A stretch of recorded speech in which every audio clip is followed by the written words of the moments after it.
बहुजन समाज में जन्मे उन सभी महापुरुषों को नमन करते हुए आज महान शिक्षावाद, दार्शनिक, फिलोसफर, भारत रत्न से सुशोभित डॉक्टर भीमराव अंबेडकर के जयंती पर हम यहाँ एकत्रित हुए हैं और इनकी जन्म जयंती हम आज सिलवार के पावन धरती पर मना रहे हैं। साथियों, हम आज ऐसे महापुरुष के जयंती मनाने के लिए यहाँ एकत्रित हुए हैं जो एक व्यक्तित्व नहीं, एक सोच और एक विचार है। अंबेडकर ना व्यक्ति बल्कि एक सोच और एक विचार है और वही विचार को फैलाने, बढ़ाने, अपने लोगों को बताने के उद्देश्य से आज हमने इस गांव को चुना। इसलिए सबसे पहले अपने गांव के लिए एक बार जोरदार ताली होनी चाहिए। साथियों, एक बच्चा का जन्म उस मनुवादी व्यवस्था में जन्म होती है जहां अंतिम पड़ाव समाज से बहुत दूर, समाज में आने की, बैठने की, देखने की, कुछ बात करने की इजाजत नहीं हो, वहां डॉक्टर अंबेडकर का जन्म होता है। ना उस समय संविधान होती है, ना उस समय इतनी व्यवस्थाएं, कपड़े पहनने, बोलने, चश्मा, इतना गाड़ी, दुनियादारी, बंगला, चौका चौड़ी जो सब है आज, उस समय कुछ नहीं होती है। और उस परिस्थिति और स्थिति में डॉक्टर अंबेडकर की जीवन गाथा शुरुआत होती है। डॉक्टर अंबेडकर का बचपन, जैसा सभी जानते हैं आप, उन्हें स्कूल में पढ़ने के लिए बैठा नहीं दिया जाता था।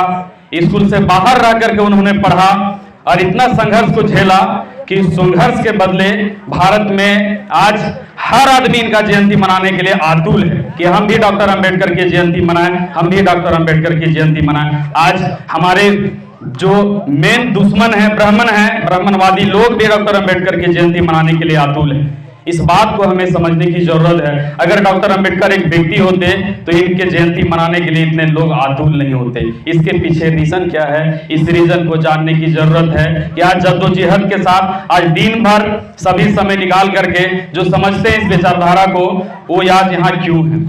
साथियों, भारत को पहले आर्यावर्त के नाम से जाना जाता था, उससे पहले जम्बूद्वीप के नाम से जाना जाता था।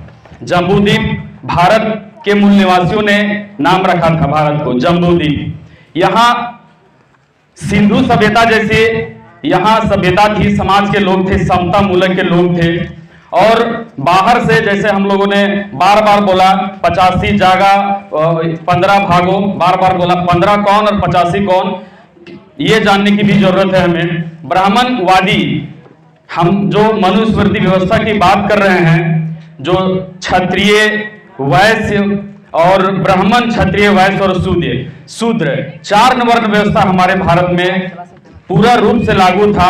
और उस ब्राह्मण व्यवस्था में हम लोग जो हैं SC, ST, OBC 7643 जातियों को बाबा साहब ने जो 3 जाति में बदला, SC, ST और OBC, उसको हम लोग 3 को 1 बदलने के लिए संगठन के तौर पर जो यहाँ मूल निवासी संघ का बैनर लगा हुआ है और इसका मेन जो विंग है बाम सेप का, इसके बैनर तले हम लोग कार्यक्रम कर रहे हैं और ये बता रहे हैं कि अंबेडकर की जयंती और इनके विचार को जानने की क्यों जरूरत है।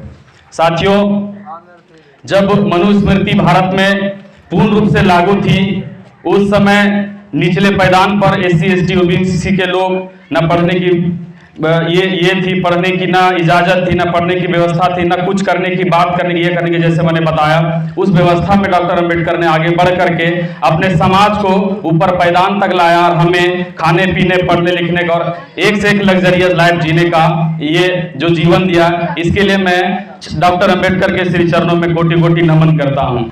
साथियों, मैं अपना परिचय बताता हूँ। मेरा नाम रविकांत रवि है और मैं केरेडारी से बिलोंग करता हूँ।